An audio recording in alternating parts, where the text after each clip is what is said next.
And now the conclusion of Photos from the Attic.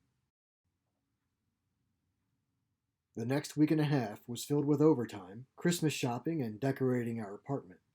The latter two were mostly an attempt to put me in a holiday spirit that I just wasn't feeling. Still, Grace had bounced back from our family tragedies, and for that I was grateful. We'd been so busy that I'd nearly forgotten about the box of old photos from Uncle Rolly's attic, until I noticed Grace's album lying open on the coffee table. Just beside it was a short stack of photos, presumably queued up for processing. There were still empty pages to be filled. I took a seat on the edge of the sofa and picked up the album, just to see how much progress Grace had made since last time. Before I'd even moved it to my lap, my fingertips started to sting so badly, I dropped the album on the cushion beside me. Grace bounded into the room. "Mom, what happened? Did you leave that outside or something? It was like picking up a sheet of ice." I rubbed my fingertips on my jeans, just to warm them up. "What? I'm telling you, Grace, it's frozen. I can barely touch it." Grace frowned in that usual condescending teenager way and walked over to the sofa. She spread her hands over the open pages. After a moment, she picked it up, sat down, and placed it on her lap. "Feels fine to me." Just then, a frigid draft swept through the room. The stack of photos toppled across the coffee table. Some fell to the floor. My entire body jolted as a shiver tore through me. I looked at Grace. Her shoulders were hunched as she crossed her arms over her chest. "You felt that, right?" I asked. "Just like at Uncle Raleigh's house, only colder." I nodded toward the photo album. "And it started with those." "What do you mean?" "It didn't occur to me until after the funeral. 3 people have died so far. Margot drowned, Aunt Josephine was hit by a car, and Dominic was killed in a plane crash. We found photos of all 3 of them in that box." Grace leaned forward. "We also found pictures of you, and Grandma, and some of our cousins, Aunt Wendy, and other people." "There's a difference. Remember how we found the photo of Margot? It was stuck to a postcard of the ocean. The Polaroid of Aunt Josephine was stuck to a photo of a car. And Dominic's photo was peeled off a picture of airplanes," Grace finished. "I get it, Mom. I just think it's a stretch. Are you trying to say that the photos are killing people? It's coincidence, that's all." I took a deep breath. I did that a lot when dealing with my daughter. "Whatever you think of the idea, redonkulous comes to mind. Let me rephrase that. Regardless of what you think, I want all these photos picked up, put back in the box, and left alone for a while. Can you do that for me?" Grace rolled her eyes. "Mom, they already closed school for tomorrow. They're calling for like 2 feet of snow. I wanted to finish the album for Grandma." "I don't care. Put them away and don't touch them again until I say so. Is that clear?" Grace sighed. "Fine. Besides, if you're off from school, you can help me clear the snow at Grandma's house tomorrow." Joy.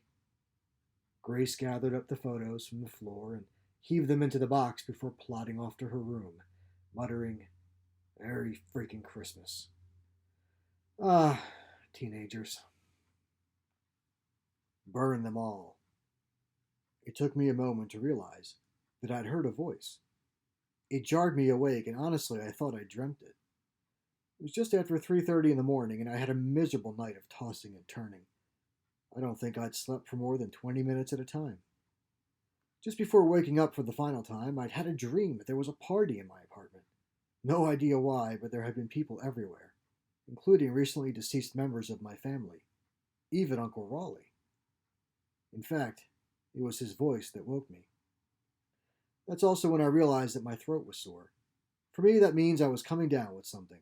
I'd had my flu shot, but I was prone to colds or worse, bronchitis. Yeah, just when I need it right now. Merry freaking Christmas. I tossed aside the covers and plodded my way to the kitchen for a glass of orange juice. As I'd stepped out into the living room, I heard the voice before I saw the face. Burn them all. I couldn't scream. I had no voice. It came out as a squeal. But even in the dim amber glow of the street light through the window, the dark baggy eyes, thick salt and pepper hair, and long narrow nose were unmistakable. Uncle Raleigh was sitting on my sofa. "I'm so sorry. Just burn them all." Finally, my brain kicked into gear, and I slapped the light switch to my right. The floor lamp turned on to reveal an empty living room. "Mom, Now this time I yelped with authority. I also spun around and pressed myself against the wall as my inner freaked out drama queen came out. Grace squinted against the light. Whoa, Mom, chill out. What happened? Nothing. It seemed that my yelp took what was left of my voice. I decided to whisper as I collected myself. I just thought I heard something. Like what? Voices, but it was probably the neighbors above or below. You might want to keep your distance, sweetie. I think I'm getting sick. I came out here for some orange juice. I'll get it for you. Don't worry about it. Why don't you just go back to bed? I can sleep late. Grace made her way to the kitchen and opened the fridge. Look out the window. I knelt on the sofa and leaned forward to part the curtains. There was easily a foot of snow on the ground already. It wasn't until I peered into the light of the street lamp that I saw snowflakes the size of $half. Here you go. Oh, whoa, what's this? I took the glass of orange juice from Grace and watched as she picked up a 4x6 photo from the floor. It wasn't until she turned it over that we realized it was yet two more photos stuck together, face to face. Grace dropped onto the sofa and started peeling them apart. No, wait! I leaned over in a feeble attempt to pluck them from her grasp, but I wasn't quick enough. Grace twisted away from me and inspected the photos. I slid down to sit beside her. I figured that if she got sick too, then she had it coming. Wow. I saw myself about 8 years old, with my mom and Santa Claus. We stood beside a fire truck that had been decked out for Christmas. A wreath hung on the passenger door, and pine garland was looped around the ladder hanging on the side. The picture had been taken on the street at night. Multicolored Christmas lights, the kind that flashed and chased, had been draped around the back of the truck. I recognized the scene instantly as the Christmas parade that used to happen in my old neighborhood. Seeing the picture again made me miss those days far beyond mere nostalgia. The fire company had continued the parades for a few years after my father passed on, but it hadn't been the same with someone else playing Santa. A much younger Uncle Raleigh stared back at me from Grace's other hand. I stifled a gasp at what I knew was far from coincidence. Grace had found the photo right in front of the spot where his apparition had been sitting. Of course, I wasn't about to tell her that. At the time the picture had been taken, Bella had still been alive. In the picture, the Rottweiler sat obediently beside Uncle Raleigh in his side yard. My parents had forbidden me from going near her, but to be honest, she'd been far more pleasant to deal with than her cantankerous owner. This doesn't fit the pattern, I muttered to myself. Grace didn't believe my theory anyway. All the photos were, so far, 1-to-1. One person, one object. This is different. Grace shrugged. Well, either you or Grandmom are going to be attacked by a dog or hit by a fire truck. Should we flip a coin? I glared at her. No respect for my offspring. On second thought, if she were to get sick, she'd be home from school and whining. Thanks, I appreciate the support. I'm going back to bed. The snow had stopped by dawn. By 10 o'clock, the plow trucks had been through twice. Mustering all of my resolve, I took my life into my gloved hands and set out for Uncle Raleigh's house to clear the snow, while Grace ate cereal and checked Facebook.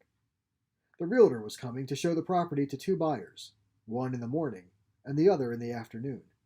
And here I thought the holidays were a lousy time to put a house on the market.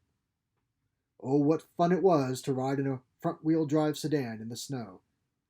I slid off course about 3 times, including a 180-degree spin that sent me sideways into a mound of snow on the opposite side of the street. Thank God I was the only one on the road. Did I mention that my sore throat was now accompanied by a slight fever? By the time I stopped at the top of the hill, 2 blocks from the house, all confidence in my survival was out the window. As I rode my brakes down the slope, I heard the sirens and blaring horns of fire trucks in the distance. They were approaching fast. I glanced at my rearview mirror, hoping they wouldn't be screaming down my back in a second, but the street behind me was empty. As I neared the bottom of the hill, I pressed the brake pedal. The car slowed but didn't stop. I tried pumping the brakes. That didn't help. I was sliding toward the intersection, right into the path of the approaching fire trucks. By this time, I was practically standing on the brake pedal. but the car continued dashing through the densely packed snow on a collision course. The first truck passed in front of me with room to spare. I had my eyes on the second truck. Shit, shit, shit! I don't know how many times I actually said that, but I'm sure a few justifiable F-bombs were also dropped. The second truck blared its horn at me. I replied by screaming at the top of my lungs, "Sore throat be damned," and it's debatable as to which one of us was louder. Then my car stopped. The second truck blew past my front bumper with about 6 inches to spare. I sat there for a few moments as both trucks turned out of view and disappeared. I closed my eyes and exhaled the breath I'd been holding. The sirens faded into the distance as I continued on. The power was out at Uncle Raleigh's house, which meant I had to walk through the place to open the garage door manually. I turned the key in the front door lock, but hesitated before opening it. What would I find inside? Would Uncle Raleigh make another appearance? The fact that the sun was occasionally peeking out from behind drifting clouds provided some comfort. I sure as hell wouldn't have the guts to go in there at night. Once inside, I locked the door behind me and hurried through the family room, past the bathroom and spare bedroom, and into the laundry room. It wasn't until I opened the door to the garage that I heard the ticking. I looked over my shoulder at the small plastic wall clock. I realized that we'd forgotten to take it with us last time, but that didn't bother me. What made the blood drain from my face was that it displayed the correct time, even though it had stopped last week along with every other clock in the house. You got a job to do. Get it done and get the hell out. I forced myself to turn away. The musty two-car garage was so damn cold I could have stored perishables in it. Uncle Raleigh's year-old Chevy Impala was still parked on one side. He'd left that to me, too. And since Grace would be able to drive next year, I planned to let her use my car, and I would take the Impala. I was comfortable with that. After all, it wasn't like anyone had died in it. On the other side of the garage were Uncle Raleigh's workbench, tools, tractor mower, and most importantly, the snowblower.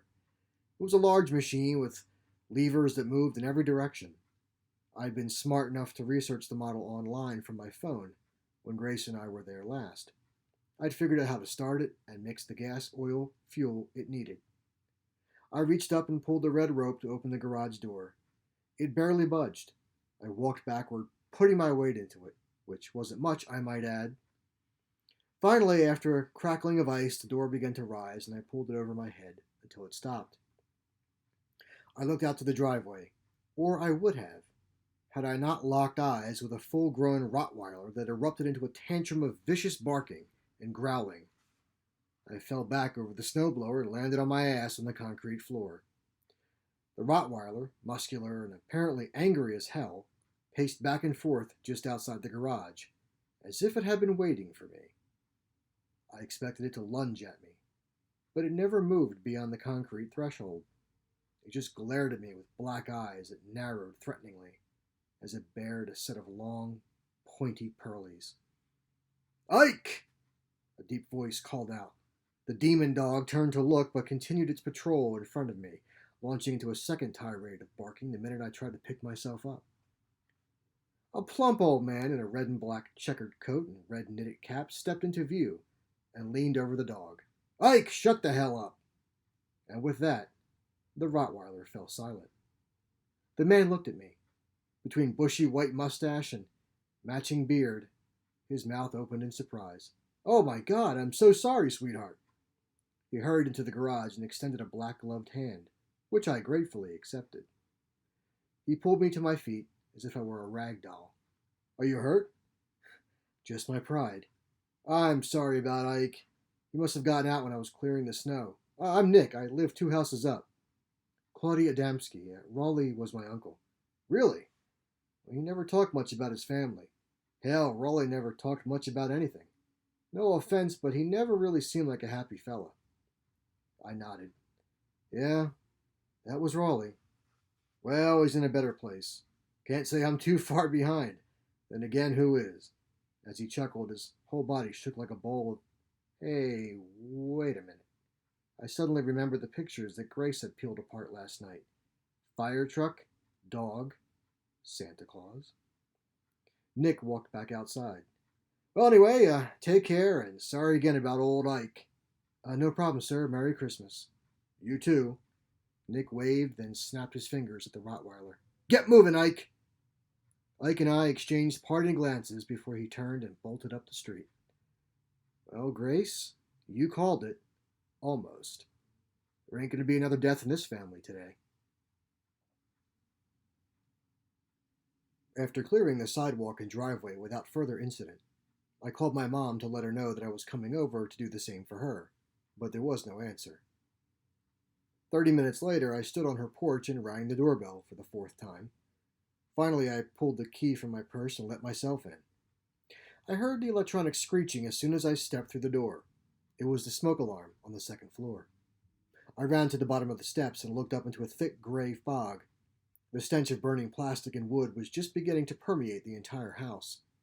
Mom, I called out to no avail. I lifted my scarf over my nose and mouth and charged up the stairs. To the left, the master bedroom was empty, as was the bathroom. That's when I heard the dog barking. Yes, another one. I turned right and peered into the haze. Near the end of the hallway, a Rottweiler stood whimpering over my mother's prone form. As I ran toward them, the dog backed away and vanished into the smoke. The spare bedroom was on fire. Mom had used it as a storage room for years, everything from holiday decorations to old books, spare linens, you name it. Obviously, some of it was flammable. I grabbed my mother under her arms and dragged her to the top of the stairs. She had always been petite, and I was never more grateful for it as I lifted her and carried her down to the first floor. Something made me turn and glance up the steps. The Rottweiler was there, along with Uncle Raleigh. They seemed to form out of the smoke. I said the first thing that popped into my head. You did this, you fucking bastard. Belle lowered her head and whimpered again.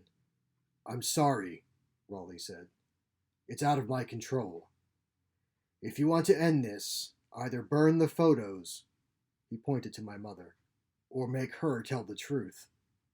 And with that, they were gone.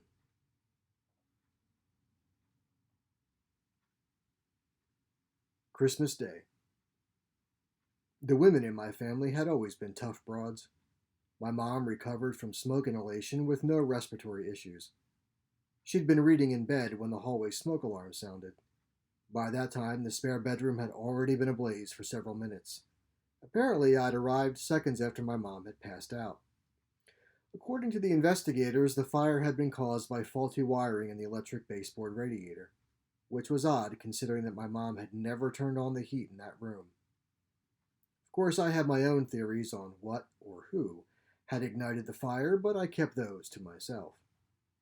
Nevertheless, we made a valiant attempt to put our worries aside on Christmas Day. After morning mass, I dropped off Grace and Mom at the apartment. I had one last errand to run. The drive to Uncle Raleigh's lacked the death-defying adventure of the previous trip. In fact, all was quiet as I pulled into the driveway. I popped the trunk where I'd stashed the box of old photographs on Christmas Eve, along with a bottle of lighter fluid and a pack of wooden matches. Uncle Raleigh had a metal burning barrel in his backyard, and I intended to take his advice. I stuck around long enough to watch the photos shrivel into blackened scraps. It occurred to me then that Uncle Raleigh hadn't simply dumped old photos into a box and put them out of sight. He'd also packed it full of deep bitterness and hatred that had festered during the last 15 years of his life.